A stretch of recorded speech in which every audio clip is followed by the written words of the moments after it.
My name is Corinne Ouellette. I'm 32 years old, and 3 days ago, my sister sent me an audio file that shattered everything I thought I knew about family. The message came with a taunt. Guess who has a surprise for you? 4 minutes and 23 seconds. That's how long it took to destroy 32 years of believing I was loved. In the recording, my parents laughed about me. She really thinks we love her. What we love is her money. My father called me the naive one. My sister asked how long I'd keep paying. For 8 years, I gave my family $384,000. I thought I was being a good daughter. Turns out, I was just an ATM with feelings. Before I continue, if this story resonates with you, please take a moment to like and subscribe, but only if you genuinely want to hear what happened next. Where are you watching from right now? Drop your city and local time in the comments. I'd love to know who's here with me. Now, let me take you back 4 days to Tuesday night when my phone buzzed with a message that would change everything. Tuesday, 9:47 p.m. I was still at my desk on the 47th floor of Willis Tower, reviewing quarterly projections for Lakefront Capital Partners. The Chicago skyline glittered through floor-to-ceiling windows, but I barely noticed anymore. After 6 years at the firm, the view had become wallpaper. My phone lit up.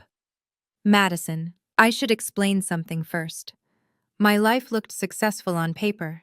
Senior financial analyst, $127,000 annual salary, corner of the open plan office with the best light.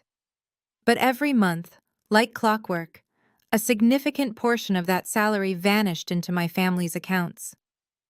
It started 8 years ago, 3 weeks after I landed my first real job. Mom called crying about an emergency. They needed $500 for a car repair. I transferred it within the hour, grateful I could finally help. That $500 became $1,000, then $2,400 every month for their mortgage in Naperville. Then Madison's tuition at DePaul, $78,000 over 4 years. Then living expenses because Dad's back injury forced early retirement. I never questioned it. Good daughters help their families. That's what I told myself every time I opened my banking app, every time I calculated whether I could afford dinner out with friends, usually no. Every time I renewed the lease on my 450-square-foot studio apartment because saving for a down payment seemed impossible.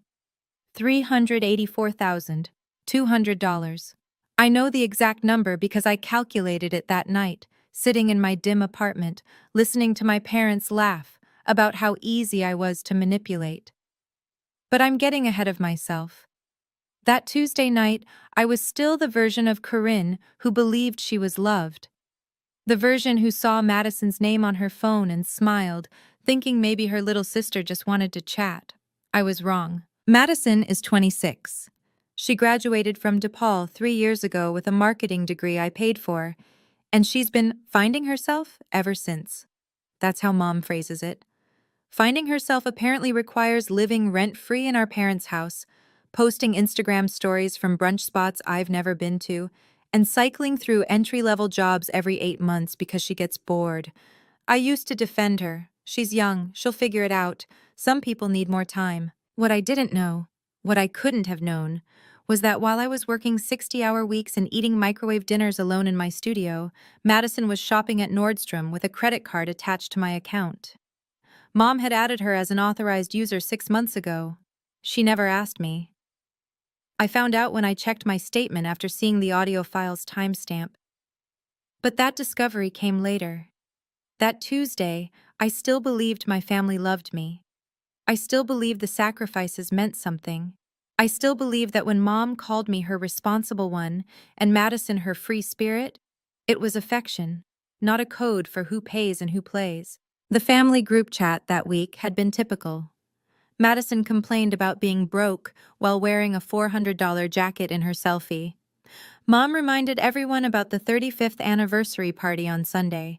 Dad sent a thumbs-up emoji and nothing else. And then, at 9:47 p.m. on a Tuesday, Madison sent me a private message. A single line. Guess who has a surprise for you? Below it, An audio file. 4 minutes, 23 seconds. File name. Family Talk. M4A. I should have waited. Should have finished my work, gone home, listened with a glass of wine and emotional armor in place. Instead, I pressed play immediately. I need you to understand what was supposed to happen that Sunday. Mom had been planning her 35th wedding anniversary party for 6 months.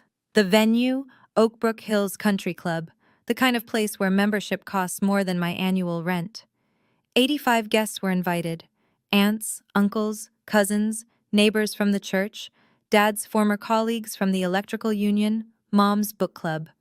Everyone who mattered in their social universe would be there, watching Patricia and Donald Willett celebrate 3.5 decades of marriage. The event was scheduled for Sunday at 6:00 p.m.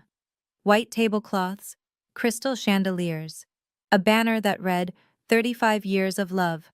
Mom had chosen the menu, the flowers, the seating chart. She'd chosen her dress, navy blue with pearl accessories, 3 months in advance. And she'd chosen the centerpiece of the evening, a speech from me, their eldest daughter, followed by the presentation of their special gift. Here's the thing. I didn't plan that gift. 2 weeks before the recording, I'd noticed a charge on my visa ending in 4721. Liberty Travel. $28,450. A 3-week European tour. Paris, Rome, Barcelona. Departing in October. When I called Mom to ask about it, she laughed. Surprise! You're giving us the trip of a lifetime for our anniversary. Isn't that wonderful? We already told everyone. I was so stunned I didn't argue. Classic Corinne. Don't make waves. Don't embarrass anyone. Just absorb the cost and smile. That was the plan. Show up Sunday, give my speech, hand over the trip details, watch my parents beam while everyone applauded my generosity. Then Madison sent me the file, and everything I thought I understood about being a good daughter burned to the ground in 4 minutes and 23 seconds. I pressed play. The recording was tinny, slightly muffled, captured on a phone hidden somewhere in our parents' kitchen, based on the background clatter of dishes. I recognized the space immediately. The echo off the old tile. The hum of the refrigerator Dad keeps saying he'll replace. Mom spoke first. She really thinks we love her? A laugh. Light, casual, like she was commenting on the weather. What we love is her money. My chest compressed. I stopped breathing without realizing it. Dad's voice came next, with a chuckle I'd heard 1,000 times, but never like this. Well, she's always been the naive one. Then Madison, my baby sister. The girl I'd carried on my shoulders at county fairs, taught to ride a bike, defended when kids at school were mean. How long do you think she'll keep paying? Mom answered without hesitation. As long as she believes we need her. That's her weakness. She needs to feel needed. More laughter. The sound of a cabinet opening. Life continuing normally while they dismantled mine. I stopped the recording at 4 minutes, 12 seconds. I couldn't hear the last 11 seconds. Not then. My studio apartment was dark. The Chicago skyline glowed through my single window, indifferent to my collapse. I sat on the edge of my bed, just sat there, phone in hand, screen black, for 10 minutes without moving. No tears, no screaming. Just silence and the slow, devastating arithmetic of realizing that $384,000 hadn't bought love. It had bought contempt. My phone buzzed. Madison again. Did you listen? I stared at her message for a long time, then I typed back 4 words. So do I. I hit send, and something in me shifted. I didn't sleep that night. Instead, I listened to the recording 3 more times, taking notes on my laptop like I was preparing a financial audit. Which, in a way, I was. Every word, every laugh, every casual cruelty, I documented it all. Then I opened my banking app. 8 years of transactions, thousands of line items. I created a spreadsheet at 1:00 a.m., categorizing every transfer I'd ever made to anyone with my last name. Mortgage payments, $230,400. Madison's tuition, $78,000. Living expenses, $47,300. Emergency loans never repaid, $28,500. The total glowed on my screen, $384,200. I thought about what that money could have been: a down payment on a condo, a retirement account, a vacation, even one vacation, anywhere in the world. A nicer apartment without roaches in the walls. Instead, I had a 450-square-foot studio and parents who called me naive behind my back. At 3 a.m., I sent an email to Rebecca Torres. She's been my best friend since we were roommates at Northwestern, back when I believed the world was fair and family meant everything.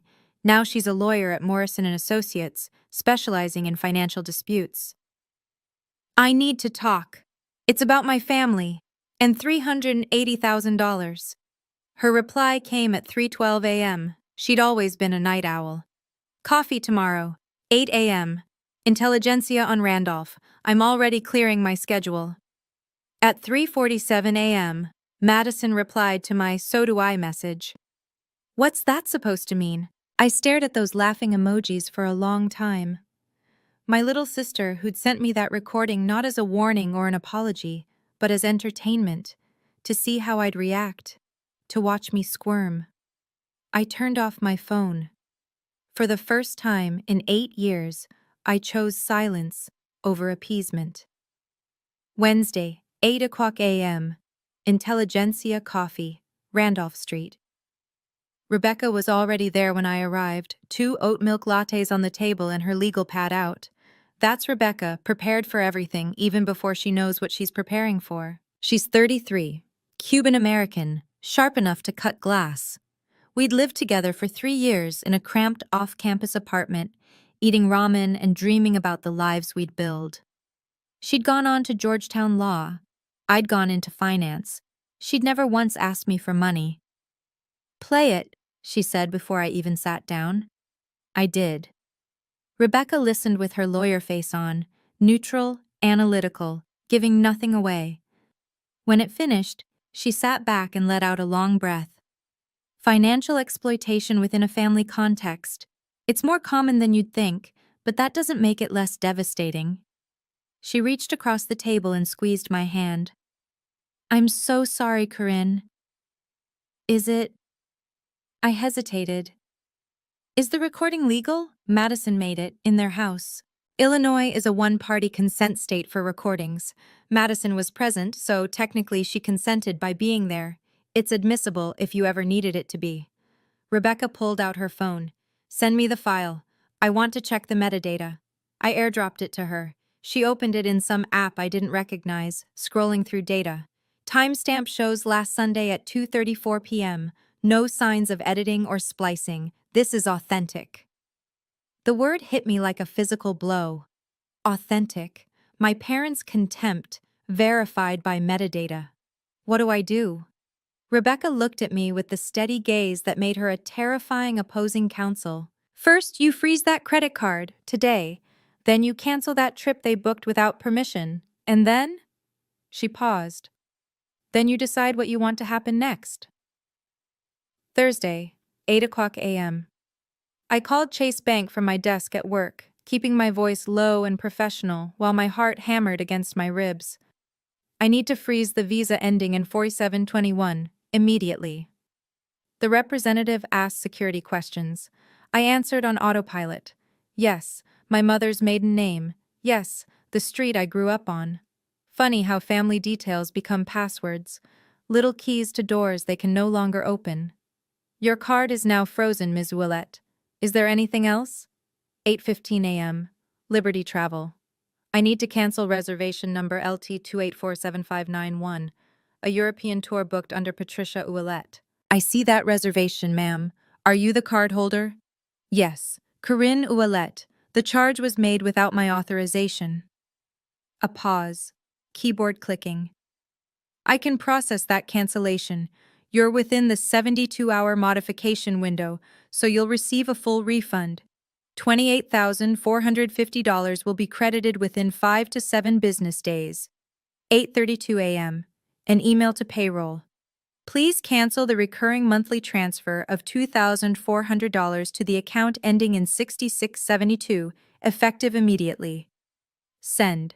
3 phone calls, 2 emails, 45 minutes. That's how long it took to dismantle 8 years of financial dependence. At 8:47 a.m., my phone buzzed with a notification from Chase. Decline transaction 890s at Nordstrom, card ending 4721. Madison trying to use my card. The timing felt almost poetic. I stared at the notification, waiting for guilt to arrive, waiting to feel the familiar pull of, but their family and you're overreacting, and what will people think? Nothing came. Just a strange, hollow clarity. For the first time in 8 years, I hadn't asked, what will mom think? I'd asked, what do I need to survive this? The answer was already in motion. Thursday, 2:00 p.m. My phone lit up with mom. I let it ring twice before answering. The first time in my life I'd ever hesitated. "Corinne, honey." Her voice dripped sweetness, the kind I used to interpret as love. "Is something wrong with your credit card?" Madison said it got declined. I froze it. Silence. 3 full seconds. "You froze it?" A nervous laugh. "Right before our anniversary? Is everything okay, sweetheart?" "I'm reviewing my finances, Mom. Just need to look at some charges." "What charges?" Her voice tightened. "The trip? That's your gift to us, Corinne. We already told everyone. Aunt Ruth, the Hendersons, the whole book club. They're so impressed by your generosity." There it was. Not concern about me. Concern about appearances. "The trip I didn't book?" I kept my voice calm. "The $28,000 trip you charged to my card without asking?" "We were going to tell you. It was supposed to be a surprise for you to give us." She spoke faster now, the charm curdling into something harder. "You always want to do nice things for us. We were helping you. By spending my money without permission." "Corinne, don't be dramatic. It's family. What's yours is mine," I finished. "What's mine is mine." The silence that followed was the longest of my life. "I don't know what's gotten into you." Her voice went cold, the temperature drop I'd learned to fear as a child. "But I hope you work through it before Sunday. The whole family will be there. Don't embarrass us." Click. She hung up before I could respond. I sat at my desk, phone in hand, and realized something. I'd never heard my mother truly angry at me before, because I'd never given her a reason. Until now. Thursday, 7:00 p.m. Madison FaceTimed while sitting in what used to be my childhood bedroom.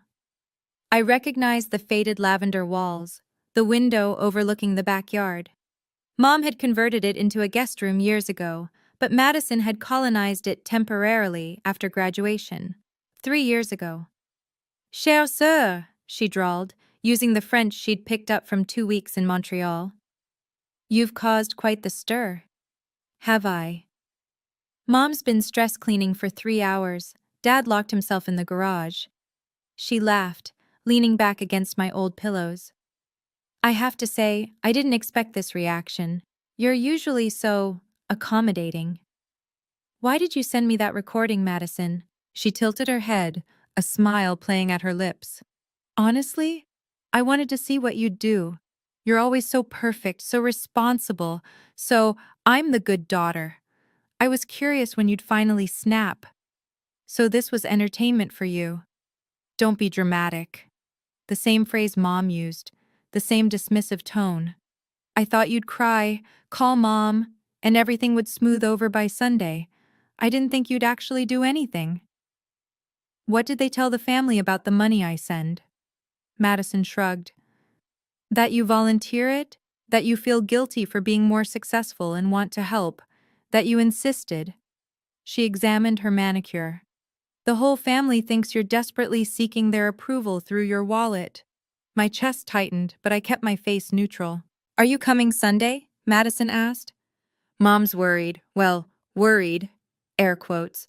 She said if you don't show up and act normal, she'll call your boss. Mr. Harrison, tell him you're having a mental breakdown and the family's concerned. I ended the call without saying goodbye. But not before I started my phone's voice memo app. Recording, 3 minutes, 41 seconds. Friday. I went to work like it was any other day. Spreadsheets, meetings, a performance so convincing that my colleague Sarah asked if I wanted to grab lunch. Can't today, I said. Family stuff this weekend. She didn't ask more questions. Work Corinne and real Corinne had always been separate people. Today, they needed to stay that way. During lunch, I locked myself in a conference room and printed documents. 8 years of bank statements condensed into a 12-page summary. The email confirmation from Liberty Travel showing the cancellation and pending refund. Screenshots of Madison's "Guess who has a surprise for you" message. A transcript of the recording, each line marked with timestamps, certified by Rebecca. I bought a red folder from the office supply closet. Red felt appropriate. That evening, I knocked on Daniel Mercer's door, apartment 4C, directly below mine. He's 35, a freelance photographer, one of those genuinely kind people who remember your birthday without Facebook prompts. We'd become friends over shared laundry room complaints and occasional Thai takeout. "Can I ask you a huge favor?" He leaned against his doorframe, concerned. "Anything." "I need someone to come with me to an event on Sunday, a family party. I can explain on the way, but I need a witness, someone who isn't them." Daniel studied my face for a long moment. "This is serious.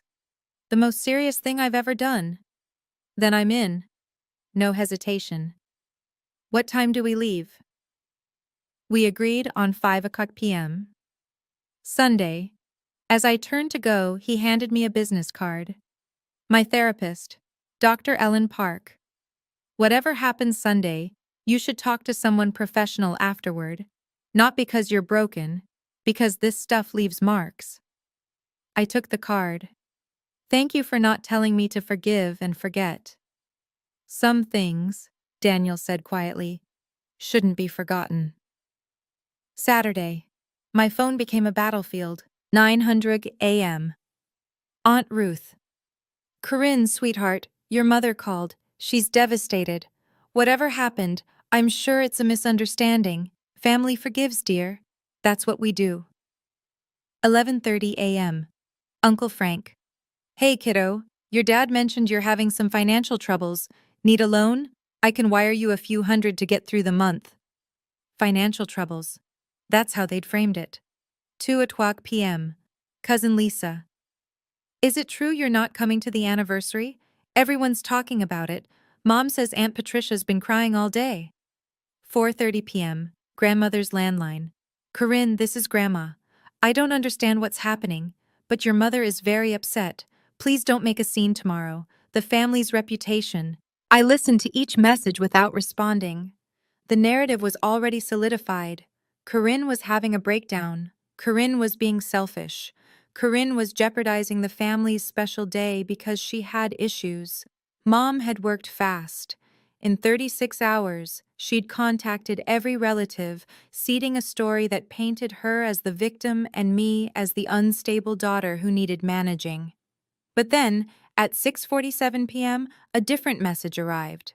Grandma again, but this time on my voicemail. A private message, not the performative call she'd made earlier. "Corinne, it's Grandma. Alone this time." Her voice was quieter, older. "I don't know the whole story, and your mother, Patricia, has always had her ways. Whatever you're planning, just be careful, and know that I've always seen more than I've said." I saved that message. Something about it, the acknowledgement that my grandmother knew my mother wasn't perfect, cracked something in my chest. Not doubt, relief. One person in that family, at least, could see the truth. I just had to make sure the others saw it too. Sunday, 10 a.m. 8 hours before the party. Mom called. This time I answered immediately. "Corinne, no sweetness now, no honey, just steel wrapped in velvet. I'm going to give you one last chance. I'm listening. You will come to the party. You will give your speech, The one I wrote for you, which I'll email in an hour. You will smile and present our gift, and act like the grateful daughter everyone knows you are." She paused for emphasis. "And you will never mention that card situation again. Or? Or I call Richard Harrison, your CFO. I found his number on LinkedIn." Her voice curled with satisfaction. "I'll tell him my daughter is suffering from mental health issues, paranoia, delusions about her family. I'll express deep concern for her stability at work." I let the threat hang in the air. "You think I won't?" Mom continued. "Patricia Ouellette, devoted mother, worried about her troubled daughter? Who would doubt me, Corinne? Everyone at that office will look at you differently. Every promotion, every project, they'll wonder if you're really stable." I should have been terrified. 6 months ago, I would have been. Instead, I asked a question. "Are you recording this conversation, Mom?" She hesitated. "What?" "Because I am." Silence. Complete, shocked silence. "I've been recording since I answered. 3 minutes, 47 seconds so far." I kept my voice steady, professional. The voice I used in board meetings. "A recording of you threatening to sabotage my career unless I comply with your demands. Combined with the recording Madison sent me of you laughing about how I think you love me, I'd say I have quite a collection now." The line went dead. I looked at my phone. Recording saved. 4 minutes, 12 seconds. For the first time, I'd used their tactics against them, and it felt like freedom. Sunday, 2:00 p.m. 4 hours until the party. Daniel and I sat at my small kitchen table, eating sandwiches neither of us tasted. "Walk me through it again," he said. "I show up, I give a speech, but not the one she wants. I play the recording, I leave. I pushed lettuce around my plate. That's the plan." "And what's your best-case scenario?" I thought about it, really thought. "I don't need them to apologize. I don't expect them to change." The words came slowly, like I was discovering them as I spoke. "I just need them to hear the truth, from me, in front of everyone they've lied to, one time." And worst case? They call me crazy. They say I fabricated everything. They turn the whole family against me permanently. I shrugged. "But I have the evidence, bank records, metadata, the recording Madison sent willingly." Daniel nodded, processing. He hadn't judged, hadn't told me to take the high road or be the bigger person. He'd just asked what I needed and shown up. "Can I be honest?" he said finally. "Please." Most people would want revenge, humiliation, blood. He met my eyes. "You just want to be heard. That's actually really healthy. Messed up situation, healthy response." I laughed, the first real laugh in days. "My therapist will be thrilled." Speaking of which, he slid Dr. Park's card across the table. "I called her office. She has an opening Tuesday morning. I may have given her a preview." "You didn't have to do that." "I know." He smiled. "That's why I did it." At 4:30, I put on a navy dress. Simple, elegant, battle armor. Daniel drove. The red folder sat in my lap, solid as a promise.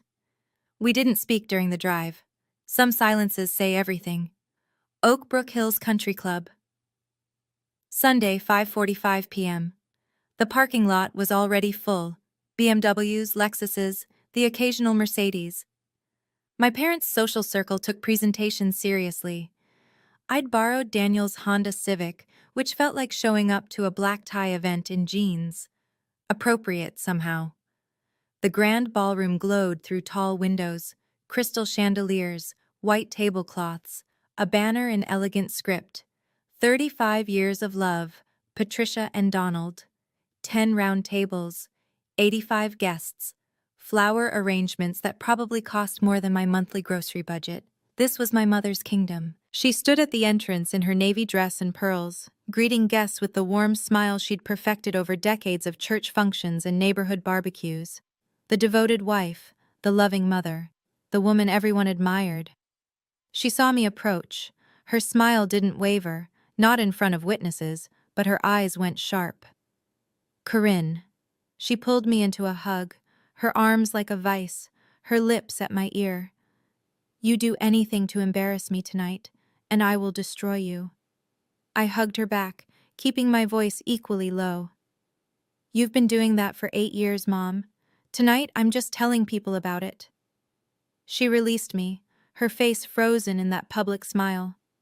Only someone who knew her well would notice the white knuckles, the tension in her jaw. Mrs. Ouellette, lovely party. Daniel extended his hand smoothly. I'm Daniel, Corinne's friend. Thank you for having me. Mom's smile flickered. She hadn't expected a witness, but she recovered fast. Any friend of Corinne's is welcome. We moved into the ballroom. Aunt Ruth waved from a corner table. Uncle Frank nodded from the bar. Cousins I hadn't seen in years whispered among themselves, probably repeating whatever story Mom had spread. 85 pairs of eyes, one red folder. It was time. I found my assigned seat at table 3, close enough to see my parents at the head table, far enough that Mom could pretend we weren't in active warfare. Daniel sat beside me.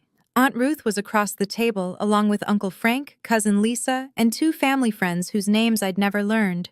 Everyone smiled. Everyone asked about my job. Nobody mentioned the elephant they'd all been briefed about. I heard you're doing well at that investment firm, Aunt Ruth said carefully. Your mother says you're very generous. Does she? Ruth shifted in her seat. She mentioned you've been helping with the mortgage. That's very kind, Corinne. Is that what she told you? The table went quiet. Even Uncle Frank stopped mid-sip of his whiskey. That I volunteer this money, I continued, keeping my voice pleasant.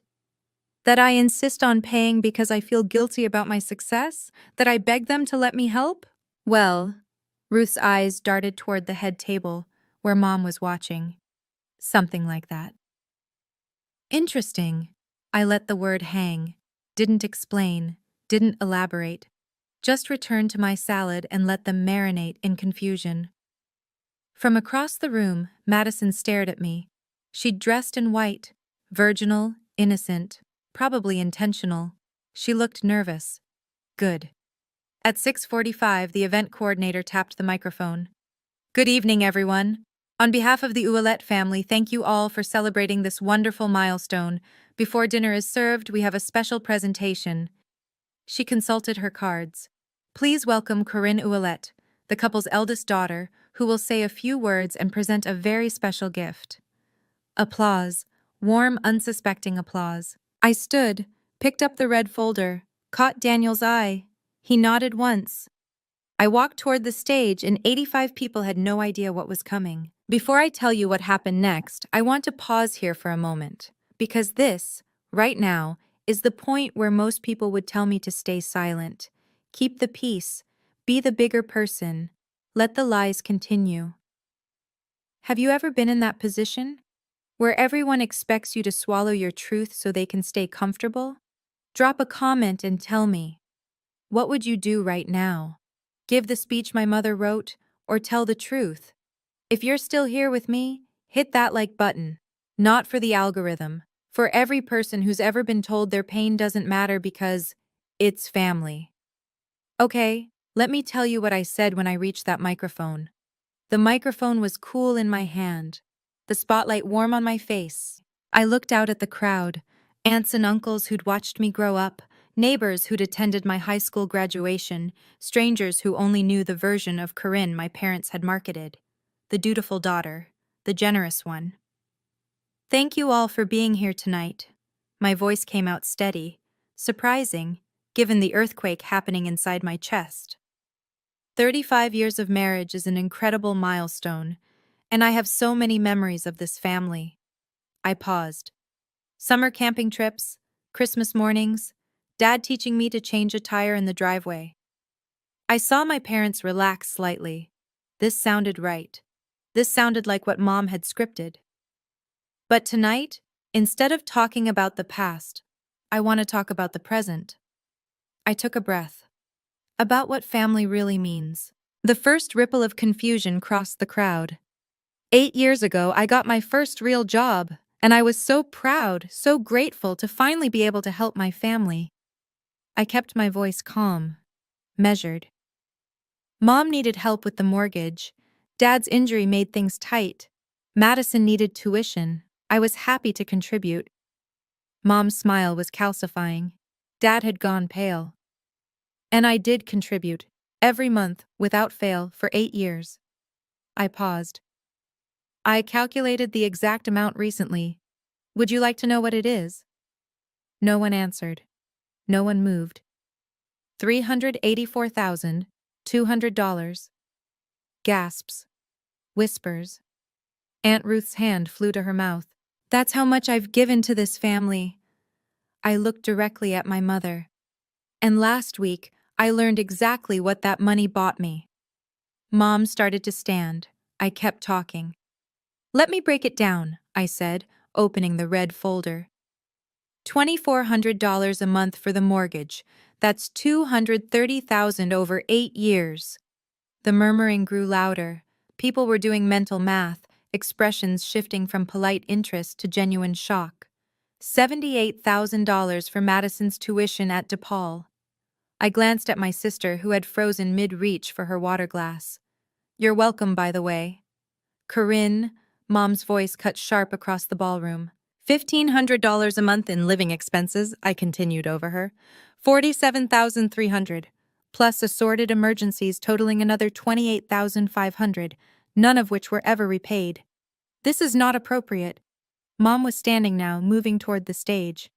And most recently, I said, a European vacation for $28,450, charged to my credit card without my knowledge. As a gift, I was apparently giving you. That was supposed to be a surprise. Mom's public mask was cracking. You agreed. I never agreed to anything. You told me about it after you'd already charged it and announced it to everyone. I looked at the crowd. Has anyone here ever had someone spend nearly $30,000 on their credit card without permission and call it a gift you were giving them? Heads were shaking, whispers intensifying. Aunt Ruth stood up. Corinne, sweetheart, this isn't... There's more. I pulled out my phone. The money isn't even the worst part. Mom lunged toward the stage steps. She's having an episode. I told you all she wasn't stable. On the contrary. I connected my phone to the sound system. I've never been thinking more clearly. My thumb hovered over the play button. This is a recording my sister Madison sent me 4 days ago. She thought it was funny. I pressed play. Mom's voice filled the grand ballroom. She really thinks we love her? What we love is her money. 85 people stopped breathing. Dad's voice came next, laughing. Well, she's always been the naive one. Then Madison. How long do you think she'll keep paying? And Mom again, casual as discussing the weather. As long as she believes we need her.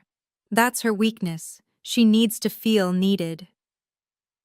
The recording played for 47 seconds before Mom screamed. Turn it off! That's fake! She fabricated it! I stopped the audio. The silence that followed was unlike anything I'd ever experienced. Not the polite quiet of a ceremony, the stunned, airless vacuum of collective disbelief. It's not fake, I said calmly. The file has metadata showing it was recorded last Sunday at 2:34 p.m. It's been verified by an attorney. The timestamps are intact. There's no editing, no splicing. I looked at Madison, still frozen at her table. And Madison, would you like to tell everyone who recorded this? Who sent it to me with the message, "Guess who has a surprise for you," and a gift emoji? Every head turned toward my sister. She opened her mouth, closed it. Tears started streaming down her face. Whether from guilt or the realization that she'd just become collateral damage in her own sabotage attempt, I couldn't tell. Madison? Uncle Frank's voice was hoarse. Is this true? She didn't answer. She couldn't. I looked at my mother. She stood at the foot of the stage, mascara beginning to run, the perfect facade finally crumbling. You wanted me to give a speech tonight, I said. Consider this my speech. I told the truth, something this family has never done with me. The red folder sat open on the podium. $384,000 worth of receipts, and one devastating recording. The room erupted. Mom charged up the stage steps. "You ungrateful! You're ruining everything! I'm not ruining anything." I stepped back, keeping the podium between us. "I'm just not hiding it anymore. That recording is a lie. We never. Mom?" My voice cut through her panic. 85 people just heard your voice. You said my name. You laughed about me. Dad stood up from the head table, face crimson. "Corinne, this is our anniversary. And you called me naive, Dad. You laughed while Mom said you only love my money." I met his eyes. "Was that funny to you?" He had no answer. Madison bolted from the room, sobbing. One of her friends chased after her. The crowd had begun to fracture. Some people stood frozen, others whispered urgently to neighbors. Uncle Frank pushed back from his table and walked straight toward my mother. "Patricia, is what she's saying true? About the money?" Mom's mouth worked soundlessly. "Is it true? It's more complicated than that." "How much?" Frank's voice was rising. "How much have you taken from her?" "I didn't take anything. She offered $384,000. I held up the summary sheet. 8 years of bank records. Every transfer, every emergency, it's all documented. From the corner, a voice I didn't expect. Grandma, still seated, speaking with quiet clarity. "Patricia, you told me Corinne insisted on paying because she felt guilty. You told me she begged you to take the money." Mom spun toward her. "Mother, stay out of this." "I will not." Grandma's eyes were hard.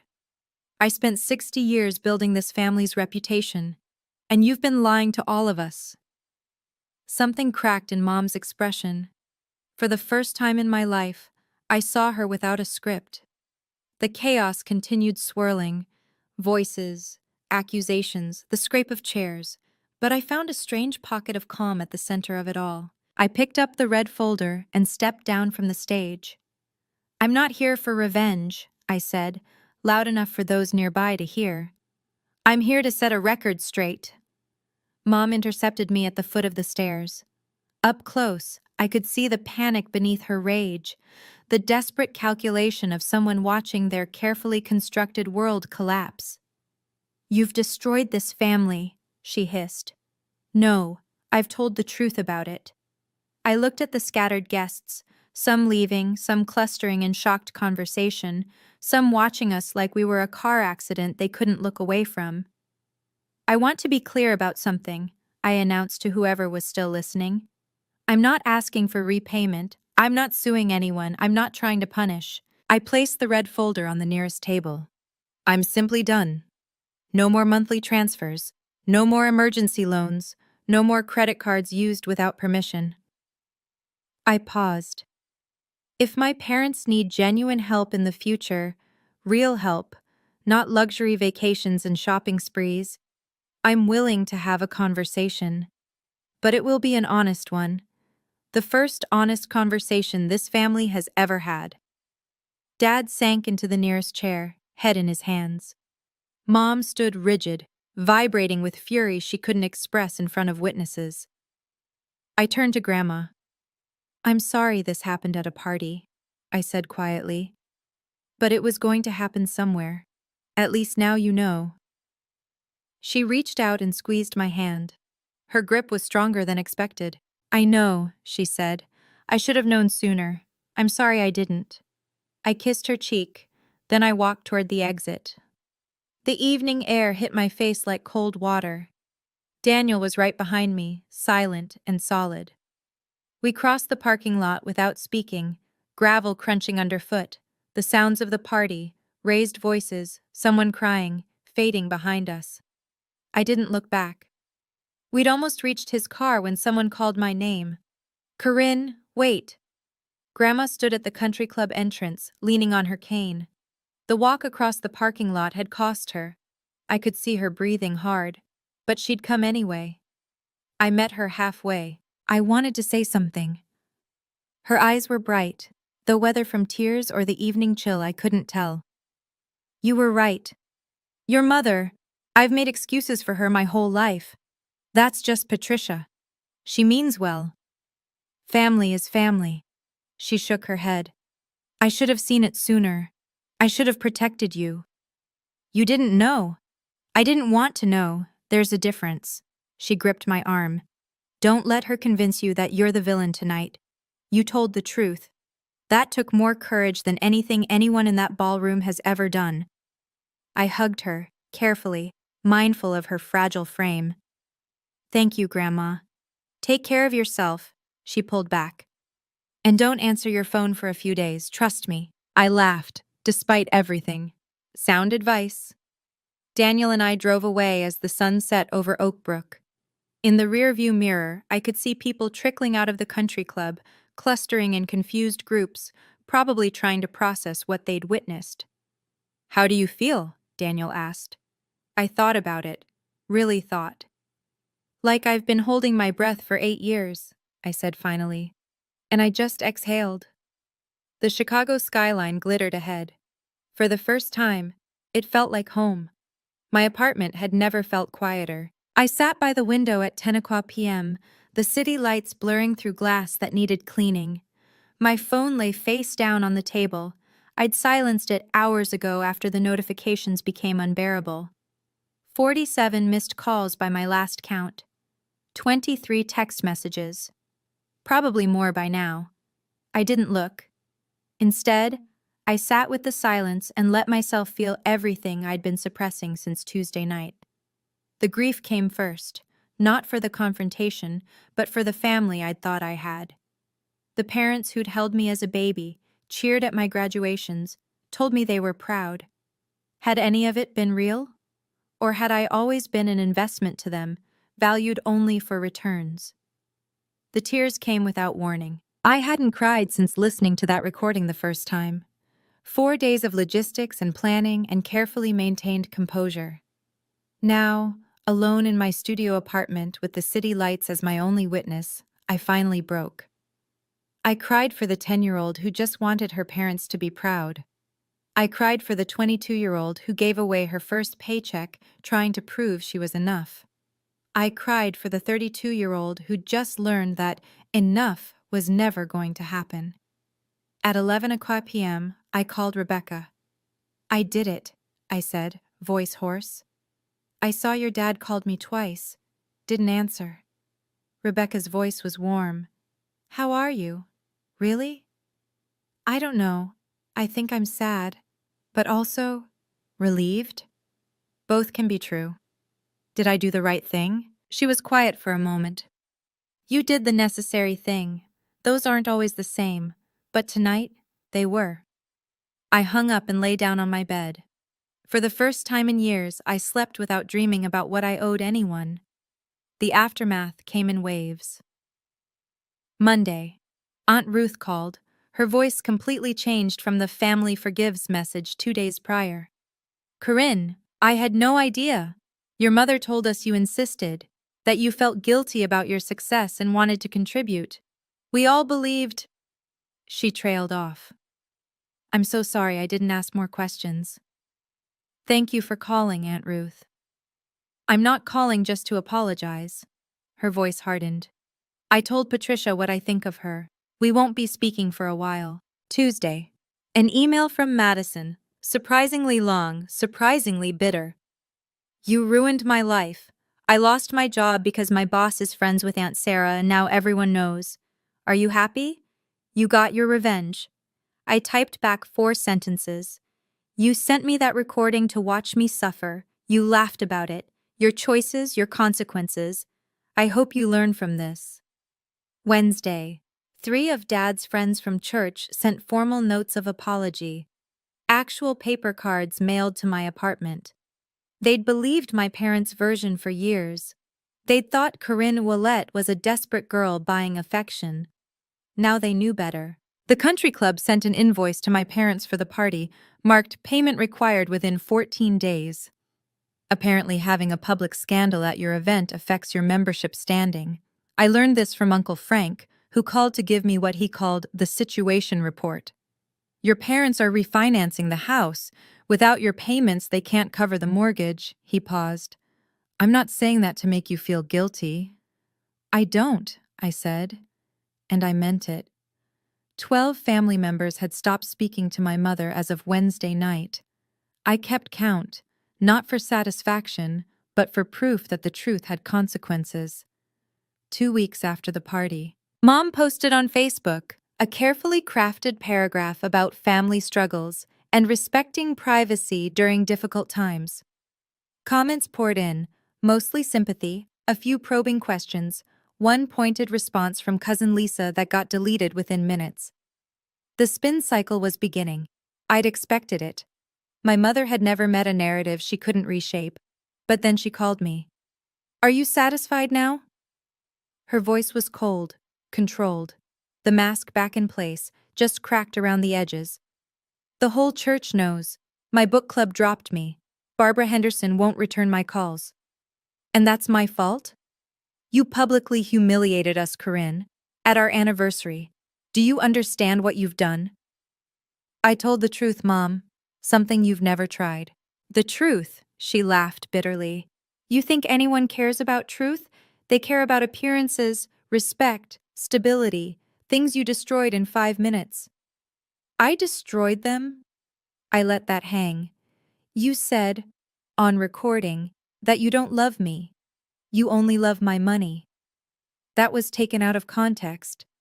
What context makes that acceptable? Silence. I'm not apologizing, she said finally. We raised you, fed you, put a roof over your head for 18 years. That costs money too. You owe us. Children aren't debts to collect, Mom. You wouldn't understand. You've never sacrificed anything. I ended the call. But something unexpected happened that evening. My phone rang again, a different number. Dad's personal cell, the one he rarely used. Corinne. His voice was tired, older than I remembered. I'm not calling to argue, I wanted to say I'm sorry. I said nothing. Your mother's wrong, he continued. I know that. I've always known it. I just never had the courage to say so. It wasn't forgiveness, but it was a start. I want to pause here and ask you something. If you've watched this far, you probably see yourself somewhere in this story. Maybe you're the one who always pays. Maybe you're the one everyone calls too sensitive when you finally speak up. Maybe you've been told that protecting yourself is the same as betraying your family. Here's what I've learned. Boundaries aren't walls. They're doors. You get to decide who comes in. Drop a comment and tell me, have you ever set a boundary that changed your life? What happened? And if this story has meant something to you, share it with someone who needs to hear it. Sometimes knowing you're not alone is the first step. Okay, let me tell you what happened next. 1 month after the party, I sat in Dr. Ellen Park's office for my 4th session, the business card Daniel had given me now worn soft at the edges from handling. How does it feel, she asked, not to transfer that $2,400? I thought about it. The first of the month had passed 3 days ago. For the first time in 8 years, I hadn't moved money to my parents' account. No mortgage payment, no living expenses, nothing.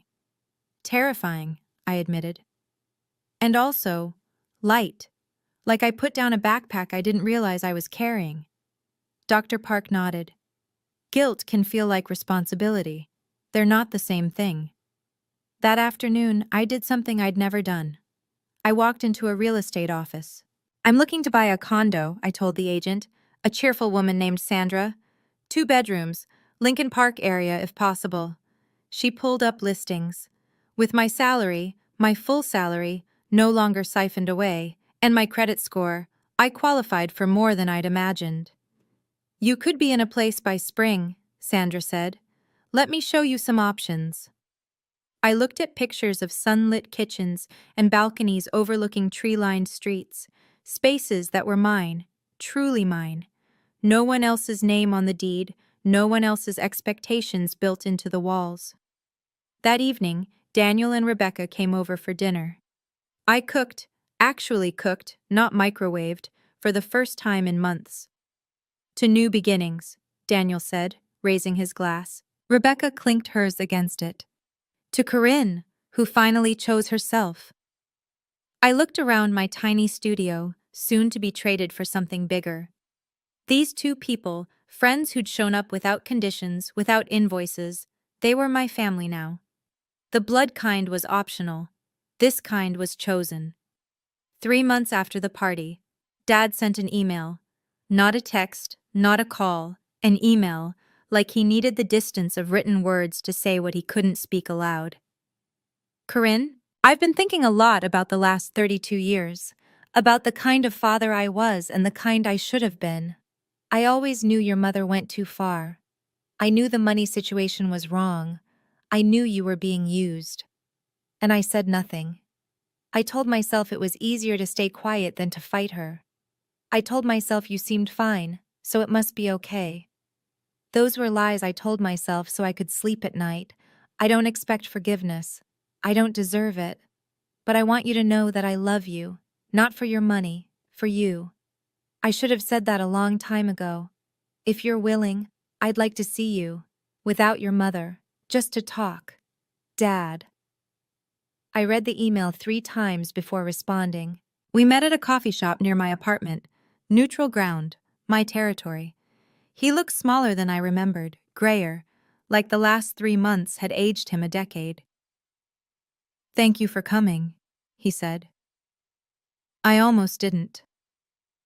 We sat in silence for a moment. Then he started talking. Not excuses, acknowledgments. He talked about his own father, who'd never said I love you once. He talked about marrying Patricia because she seemed strong and certain, everything he wasn't. He talked about watching her control the family finances and telling himself it wasn't his business. None of that makes it right, he finished. I just want you to understand why, even if understanding doesn't change anything.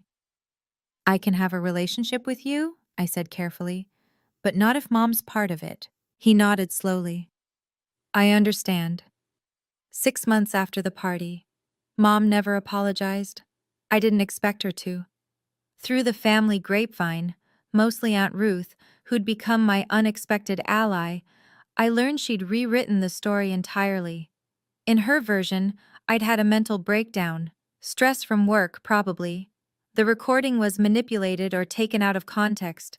She was the victim of an ungrateful daughter who turned on her own mother over a misunderstanding. Some people believed her. That was fine. The people who mattered knew the truth.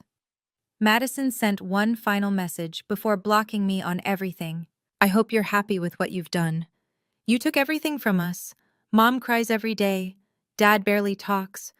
I had to move in with a friend because I can't afford rent. This is all your fault. I wrote a response in my notes app, typed it all out, every angry word, every justified defense, then deleted it without sending. Instead, I wrote in my journal what Dr. Park had suggested. Madison made a choice when she sent that recording.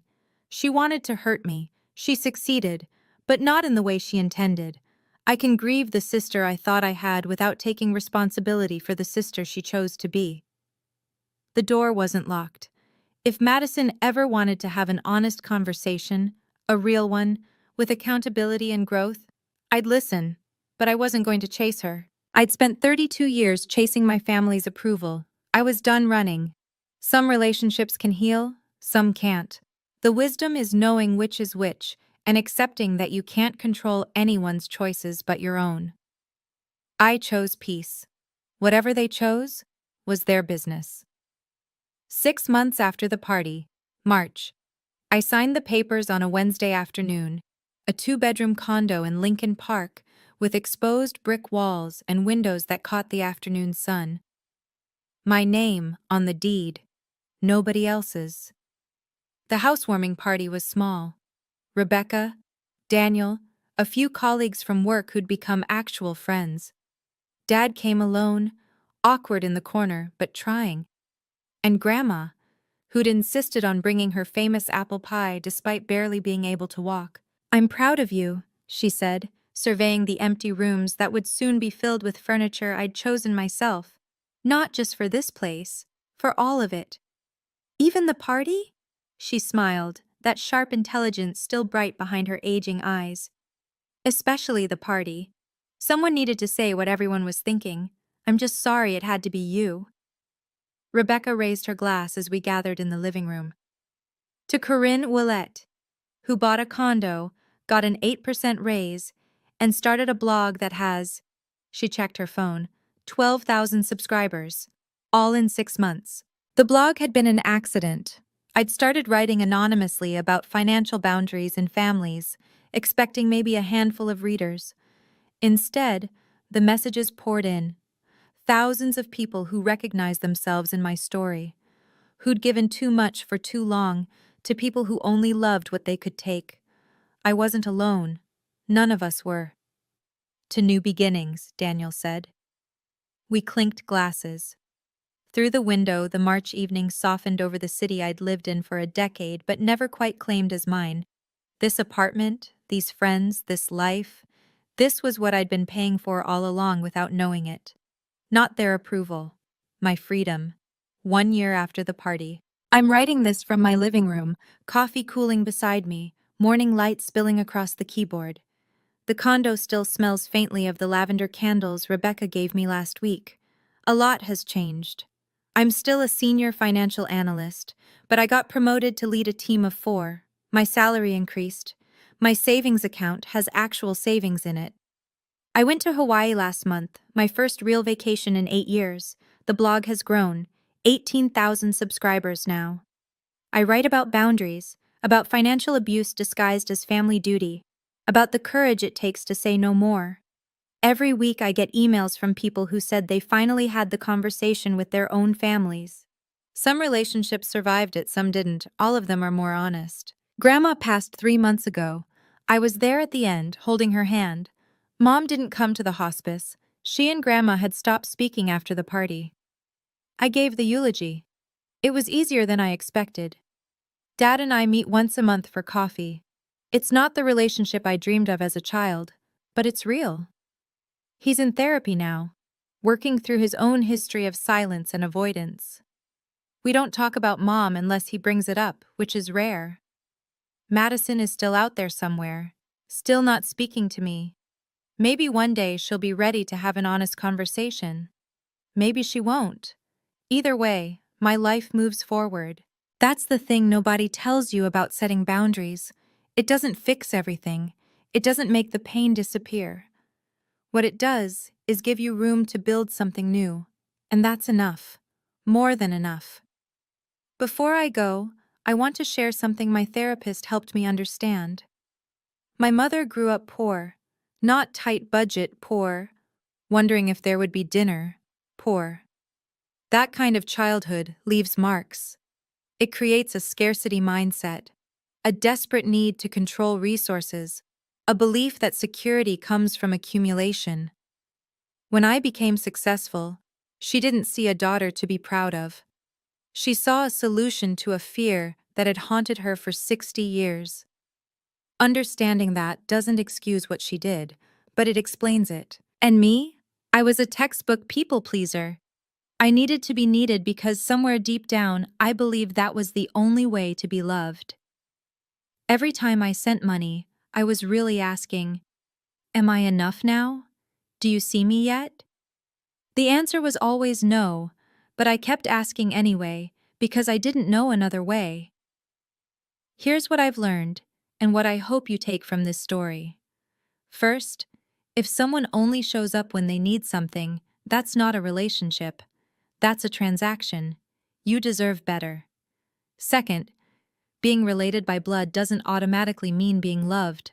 Love is shown through actions, through respect, through honoring boundaries. If those things are absent, the word family is just a label. Third, setting a boundary might cost you a relationship. But if the relationship only existed because you had no boundaries, you didn't lose anything real. Now, I want to ask you something. Have you ever been in a situation where you had to choose between your peace and someone else's comfort? What did you do? What do you wish you'd done differently? Drop a comment. Tell me your story. Because every time someone shares, someone else realizes they're not alone. If you want to hear more stories like this, check the description for more videos. And if this one meant something to you, you know what to do. Thank you for being here with me. Until next time.